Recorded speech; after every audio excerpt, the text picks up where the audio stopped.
It's the Experience Action Podcast. I'm Jeannie Walters, and I'm so glad that you are here.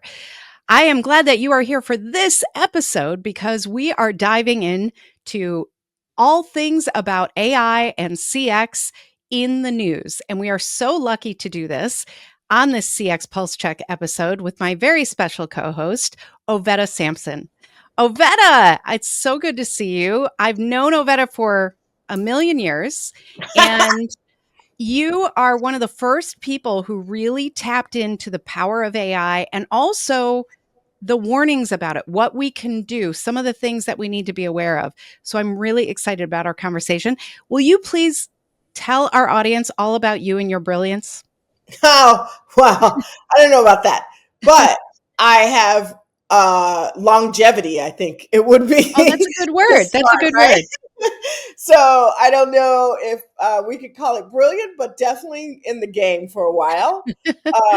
I started doing dabbling in artificial intelligence back when I was in grad school at DePaul University, go Blue Demons, in 2013, and then went on to start a career in design, artificial intelligence products design at IDEO Chicago in 2016, and just left Google, where I led a design team that built their machine learning AI platforms and tooling for generative AI in February. And now I'm the owner and founder of Right AI. It's a consultancy that helps CEOs and enterprise businesses implement AI in a safe and efficient way. And I have been studying and researching and creating AI products for the last, oh my Lord, 10 years. So, yeah, longevity, I think, There you is go. I love it. I love claim it. to fame in AI, which, by the way, is saying something since, of course, now everybody Mhm. claims to be an AI expert. It's true. It's true. And so I am really excited about this conversation because it is everywhere, right? It's Mhm. you can barely have a professional conversation without somebody bringing it up. And it's really an interesting time. I feel like we're at the tip of the iceberg for a lot of things because I feel like people are falling into the camp of, this is so new and exciting and shiny and look at all the things that it can do. Or they're like, the robots are coming and we're all doomed. And so I I really kind of subscribe to the idea that we are somewhere in the middle of that. And one of the things that you talk about a lot is how important it is to be thoughtful and intentional about how we actually implement these things. And that aligns with what we talk about with customer experience, that we have to be proactive and intentional and thoughtful about it because it's going to happen whether you talk about it or not, right? Yeah. Like, so why not own it and why not do it the right way? So I pulled a couple of fun articles for us to discuss here. So the first one, this is from CX Today, and the headline is A Contact Center Chatbot Invents Company Policies. Now Customers Want Out. And this article was really compelling because I think this isn't the first kind of hiccup we've seen with chatbots, but this one, they were, inventing things like refund and rebate and things that were not available. And so customers were hearing about expectations, about promises that essentially weren't going to be fulfilled. And now they're coming back and saying, well, this is a mess and everything else. So I'm just curious, like, chatbots are probably one of the first places that we really saw AI implemented, especially in the customer experience world. And so, what are some of the things that leaders need to consider as they're introducing AI chatbots, as they're going through this? And what will this be a warning for them about? Yeah, I think I read that, and I know that a lot of your listeners and people who are tuning in have heard about generative AI. I'm assuming, Hmm. and that's when AI models generate or even create new text content, anything that people can engage with uh, Hmm. nowadays. And chatbots, once the purview of Alexa, Alexa, Alexa, have now turned You into, just turned on a bunch of speakers. I don't know if you right, know. right. Like now, I know I turned on a bunch of switches where you had to repeat yourself. You had to like frustratingly talk to them because of generative AI. They can have conversations and Mhm, seem as if they understand us and can engage with us on at an almost imperceptible human level, right? The mhm, Turing test. And for those of you who are not tech, tech savvy, the Blade Runner test, right? Like, uh, so these chatbots seem as if they're human, but the problem is they're not. And the problem is they're not even close to understanding us. mhm, What they are probabilistic systems who base their responses on the probability of what they say is correct. So when you ask a chatbot a question, what that chatbot is doing is going through all the training data that that has been inputted into the model system by a human, labeled by a human, and described by a human to the chatbot what it is, and then doing a statistical probability model to say what you're asking will is wants a response in this outcome. And mhm, because it's a probabilistic system, it will be wrong. And so chat bots will give you what they're calling the industry hallucinations and what mhm, my mother would call lies. It's not because it's intentionally trying to deceive you, but it is because of how it's built and how it works. mhm, So companies who decide to use these chatbots, if they decide to set it and forget it, they will get problems like this. And mhm. what's going to happen, a la Google and its first release of Gemini, giving you Indian and Black popes, right? Yep. What's going to happen is you're going to have to go back through your system and figure out why your chatbot made that mistake. The Mhm. problem is your customers may not give you that grace period. So Right. you need to install rigorous testing, and even to the point of what it's called adversarial testing in Mhm. the industry, but I'm calling it Mike Tyson proof, right? Like, it needs to be aggressive. You need to beat up your Uh-huh. AI chatbot to ensure that it doesn't give you these wayward outcomes. Yep. And I think with this story in particular, one of the things that struck me was like, it's one thing if you hear from one customer, right? It's one thing if you Correct. hear from like that's a red flag. That's something you can say, "Oh, what's going on?" It's another when you hear from a bunch. Mhm. And so that tells But me I also think your example is an example of AI exacerbating an underlying customer experience issue. So if you mm, read some of the comments of the people on that yeah, Reddit thread yeah, yeah. who said that they were leaving and stuff, it wasn't just what the chatbot was saying. It was this overall view Yes. that the company was trying to corner the market on them. And then the chatbot's new policy was just an exam Mhm. along another list and examples of that customer not treating or of that company not treating them well. You are absolutely right. You are Right? absolutely right. So And so I think if you add AI to bad customer yes, service, you yes. will get outside customer service issues, right? Well, So it bad it all customer goes service with gives you an outcome, but adding AI will give you an outside scaled customer service problem. and what we talk about a lot is that every step of the customer journey is either building or eroding trust. Correct. And so if they've already eroded all that trust through other experiences and then this happens, that Right. is absolutely something. But I think one of the things that I wish more customer experience leaders would kind of embrace is this idea that to your point, you can't set it and forget it. You need to keep oversight on it. You need to keep testing it. You need to, because it evolves. That's the whole idea is that it learns and generates and evolves. And so if it's evolving in the wrong direction, you need to be aware of that pretty quickly because then you can put a pause on it and figure it out. If it goes completely rogue, like that's hard. You can't put that genie back in the bottle, right? So, Yeah, and I think I when I speak about AI and especially generative AI because it seems magical.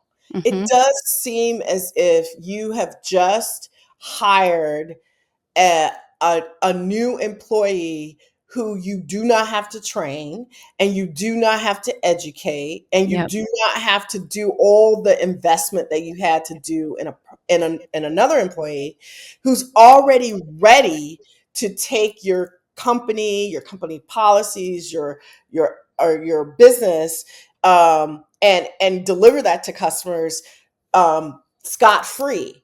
The mhm. problem is that new employee you hired has the human engagement quotient or the emotional intelligence of a toddler, right? And no offense to toddlers, Right. but Well, you they're don't, little tyrants, let's be right, honest. they are, right? They have no conscience, right? Their Mhm, moral code has not been set. We know from research that that comes around age 7, right? mhm, So if you're talking about somebody 2 to 5, 2 to 6, they're all about themselves, right? And all mhm, about what you give them, right? And generative AI model systems are a lot like that. It's not mhm. that they don't perceive their environment, that they don't understand, that they can't learn, all those good things, but they also aren't wielding a lot of emotional intelligence at all. And I won't say emo- uh, a lot at all. And they Mhm. have no moral code. So right and wrong means nothing to them, right? And so you can't just unleash that sociopathic machine like toddler Yeah. onto your customers without a handler, right? Like, Somebody is writing a Hollywood script based on that right, right now, but right. Like, you know that movie Baby, right? Like, it's yeah. just gonna be a machine. I mean, Wally was cute, right? Yeah. Like, it's like, oh, that's the robot we want. No, that's not what we're talking about. Wally had some emotional intelligence, right? I And do so, love Wally.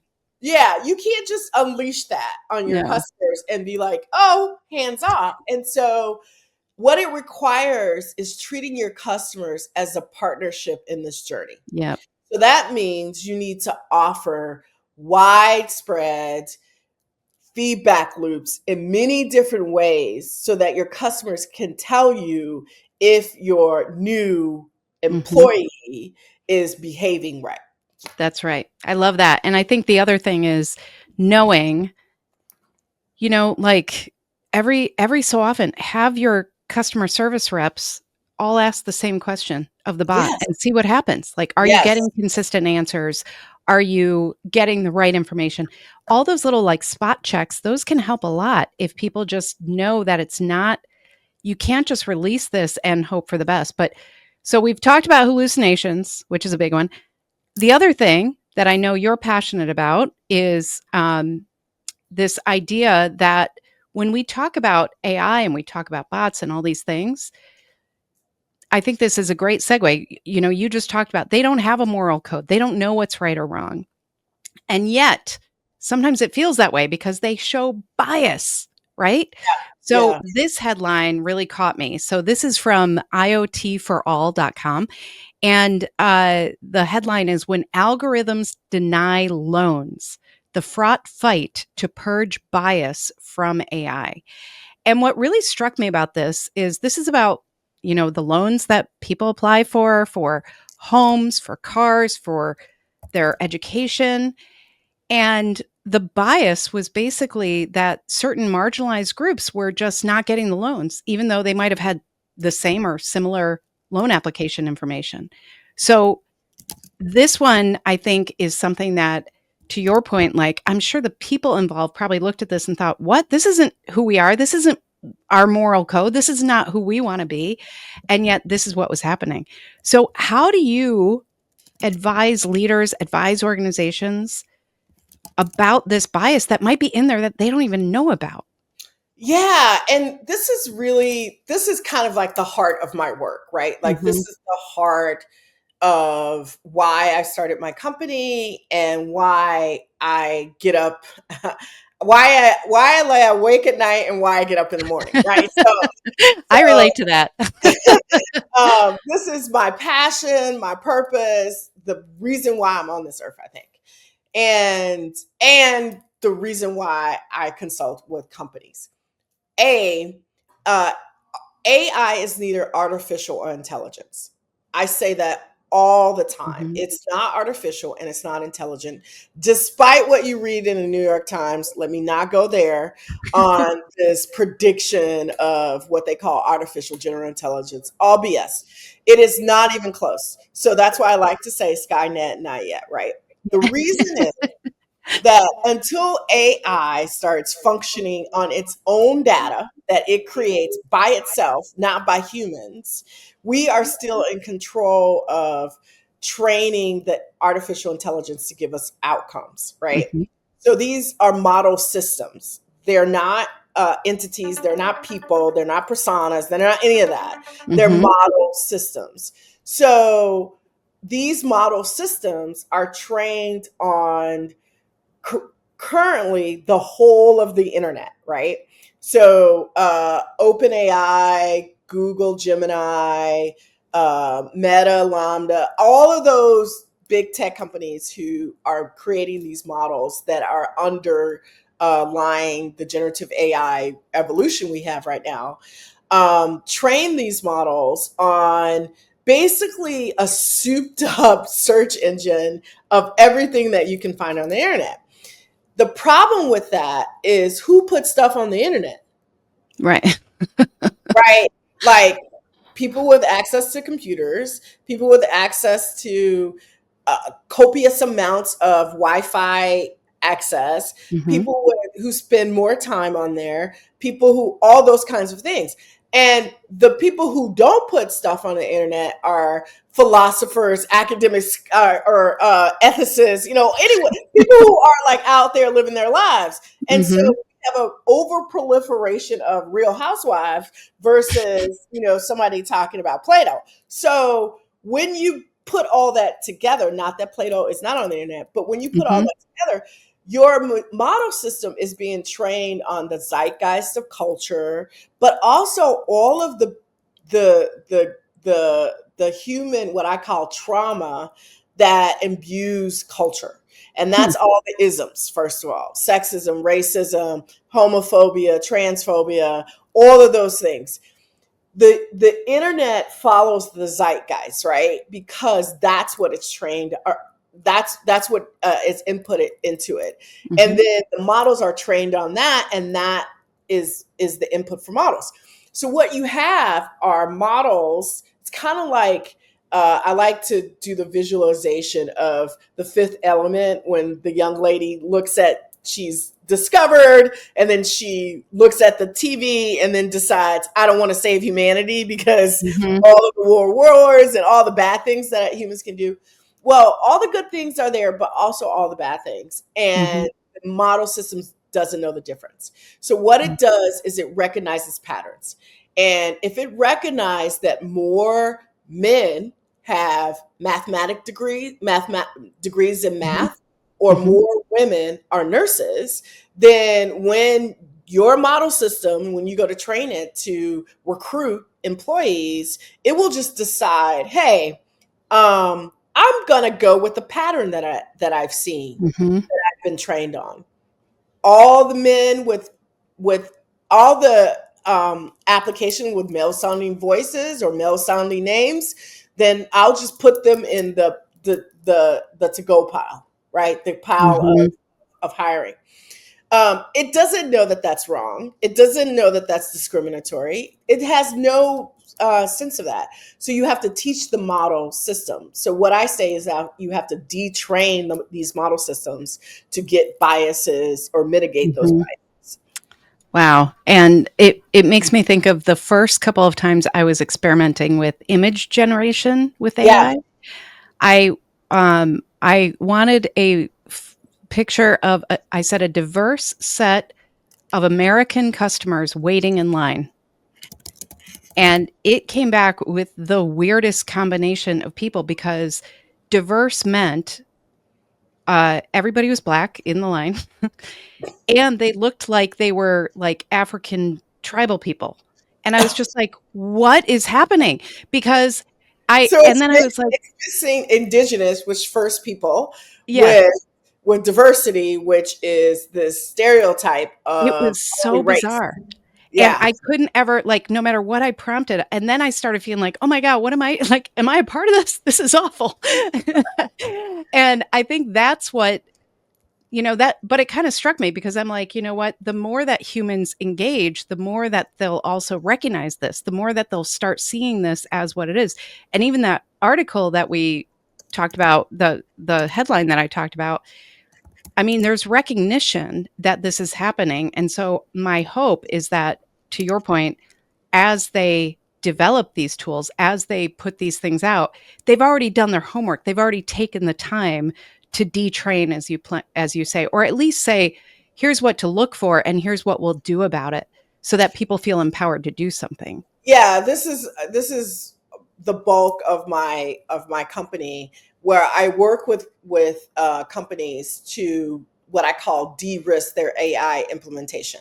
So Hmm. de-risk the the the chance that their AI product will have human engagement risks, mitigate those risks. I will never say eliminate them, because it doesn't matter how you train, how you test, how you produce, or how vigilant you are. I think with these AI systems, because they're probabilistic and because they're stochastic, which means they're dynamic, that you're not the only one that owns and controls their learning Hmm. patterns. Hmm. It is virtually impossible to extract bias and inequity from these systems, but you can minimize those bias and inequitable outcomes. You can do Hmm.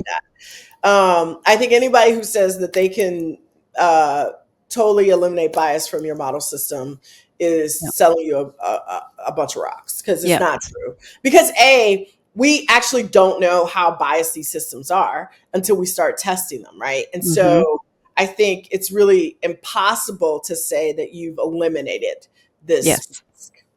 Yep. And I mean, frankly, you can't get bias out of humanity. You can't Right. like, And we're the blueprint, right? right. So these models aren't just kind of like coming out of the blue deciding what they want to do, right? Like, we're the Hmm. blueprint for it. I think there will come a day that they will, sure. But I also think that or I hope that if that day ever comes, it won't be in my lifetime, but if that day ever comes, they won't make the choices that we make, uh, Hmm. and that we're not the blueprint Yep. holistically, right? Yep. Because holistically, the culture of history and who we are, there's a lot of great things, but also, we tend to have some bad outcomes Yep. as well as a For human sure. in human history. Well, I love all this talk about AI because I think it's so important. And it's one of those things, again, that it's happening whether you're thinking about it or not. So it's better to think about it. It's better to Yes. be intentional about it and to make those decisions early on. I also know that you love to travel. Yes. Um, and you just came back from another one of your many adventures. And so I wanted to, this is a little bit different for our last few minutes together, but I thought this was a fun way to think about the customer experience too. So this headline is from Breaking Travel News. And the headline is Singapore Airlines elevates customer experience with $45 million investment in Shanghai airport. Mm. And the part that stood out to me about this is it was really an investment in their lounges Hmm. for their premium customers. Yeah. And what I like about thinking about this is that a lot of times when we talk to different clients about their customer experience, they kind of narrow in what that journey is. They think it's like, okay, when they buy the product or when they walk in or this, but when you think about the travel experience and how much that's changed in the last several years, I'm a frequent traveler. I get to the airport earlier now because I can't trust that things are going to go well, right? Like, I just can't trust it. My goal used to be going to O'Hare and never sitting down. Like I had it timed so perfectly that I would walk through security, I would get to the gate and I would board. Now I just can't handle it because things are so different. They're boarding so much earlier. They are, requiring different levels of security sometimes, or they don't have Yeah. things open or whatever. Yeah. So the airport experience has become more important to travelers. And that's what made me kind of have a light bulb about this, because you think about the journey and what this could do. Well, this might prompt people to say, well, it's a little more expensive, but they have such a great lounge, right? Like, Yes. or Right. so as a frequent traveler yourself, as an adventure traveler, what's your take on the airport journey as well? Yeah, I don't think I'm the right person to ask because I love airports and I love hotels. And I love airport lounges. I just love Mhm. to just go into different airport lounges and kind of like compare. And I spend Mhm. so much time at airports that I'm like the opposite. I definitely get to the airport way earlier than I need to. It allows me to kind of like just relax Yep. and get in. If I was going to do work or emails or anything, I can do it in the lounge, whatever. Mhm. I spend most of my time in airport lounges because I'm a United Mhm. customer, so I go to their lounge.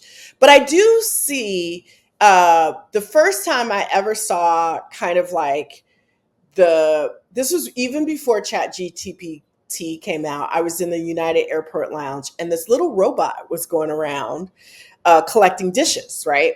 And it had like a sound. And I even took pictures because people kept looking at it. They were Yeah. like, what's going on? And it was like, I'm like, when I write the book, this will be the zeitgeist moment where I realize that the thing I have been studying in the obscure dark corners of my career has now gone mainstream, right? There was Mhm. this robot that was like going around the United Lounge, and just people kind of like would hesitate and they would like approach it, and then and then it would kind of like go 2 steps back, right? Because it has this Yeah. program proximity alert, right? And so it was like this hesitation dance, like where like people are like, what do I do with this? Right. Except for the kids didn't care. They were just like all over the robot, right? And so it was my I remember distinctly thinking, and this was like 2 or 3 years ago. I remember distinctly thinking, this is an indicator that companies are going to adopt and scale these types of automated Mhm. technologies in their everyday customer service offering, right? Mhm. Mhm. And I thought about the workers whose job it was to clean up, working with this robot. I thought about us as travelers engaging with this robot, and the robot going around in circles because its proximity alert was Right. just going off the rail. And There I'm was like, nowhere to this go. is AI. This is AI, right? They decided to create this robot to make the lounge experience faster, more Mhm. efficient, all this kind of stuff. The workers don't know what to do with this robot, and the robot itself is just getting tripped up. And I'm like, yep, this is going to be us for the next 5 to 10 years. This is what it's going to look like, right? Ah. And then pretty soon we'll have robots taking at TSA, and we'll have, Mhm. we already have biometrics through Yep. Clear. Like I do Clear, and so they just look at my eyes, and I'm like, I'm there. Now Mhm. TSA has it where you can do touchless, right? So all of these little things are going to be integrated into our travel experience that you won't notice it. Yeah. Yeah. Yeah. You won't I think notice you're right. it. You'll just be like, oh, I just got to my gate in 30 minutes. And Mhm. you could have just been on a part I try to avoid, and that is stepping into the robot or stepping into the airport and then going through security and then getting and doing all that stuff Yep. until I just get to the place where I feel stable, Yes. peaceful, and waiting to get on the plane. Yep. Right. Here's And to that more all of peaceful that will be travel. that's going to Yep. be automated. You're not going to have to like worry about that because companies are going to realize that that's where, and to me, this is the key of AI. It's not that whether AI should be there or whether it shouldn't be there. The question should be, is it applicable or desirable? Mhm. Mhm. You, and any traveler would love AI between the door to the airport and getting through security. Why? Yep. Because that's the horrible part of the Yeah. of the experience. It's the most horrible part of the experience. And if you can use AI to make that experience not horrible, then AI is worth it. But when Yes. you start putting AI in things that you shouldn't mess with, like Right. I want to order my own drink, or Mhm. why do I have to go to a kiosk and then I order and then the order's wrong and then now I got to go talk to a Mhm. person and they don't know what I ordered and then I got to tell them what I ordered. Like all of that, that's just aggravating travelers, Mhm. right? Or anybody. So you want to use AI in the worst parts of the experience. And Yep. if you use it there in the worst part of the experience, I guarantee you, you will be successful. What a conversation. I knew we would have so much fun talking about all of this. Thank you for being here. And if our audience wants to know more about you, reach out. I think you have a special offer. So, Yes. how can Yes. they reach out to you? Yes, so I do what I call the CEO lunch, and that is where I sit down one to one with CEOs to kind of give them a roadmap to how to navigate AI implementation. So I'm running a special on that, half off, as well as any half off of any of my one on one consulting that's coaching for designers, researchers, and marketers who are wanting to know more about what they can do to add AI to their careers. There's coaching and one-on-one sessions for folks who want to de-risk their AI engagement. And of course, the CEO lunch that I have one-on-one, I'm running that special right now for all of Jeannie's listeners. So, oh, wait, I forgot the coupon code for that. Well, I know you know I what? sent it to you. We'll have it in the show notes. So if you're interested in that, that will be in the show notes for this episode. Make sure that it's for your listeners and your listeners only. So, Awesome. Well, thank you so much for being here. It's always so fun to talk to you. Keep up the great work. I think yeah, what you're doing is so meaningful and important right now, and I appreciate um, you. we are just at the starting line with all of this stuff. So it's cool to Yes, see where we're going, and I feel better knowing that you're at the starting line with us. yes, yes. I So appreciate you. thank you so much. All right. And thank you, everybody. Thank you for listening and watching and being a part of this Experience Action podcast. I love these CX Pulse Check episodes. If you have suggestions on guests or topics that we should cover, please let us know. And as always, I am here for your questions. Don't forget, you can leave me a voicemail at askjeannie.vip, and I might answer your question on this very podcast. Do not be shy. We want to hear from you. Thanks again to Ovetta. Thank you to all of you, and we will talk to you soon.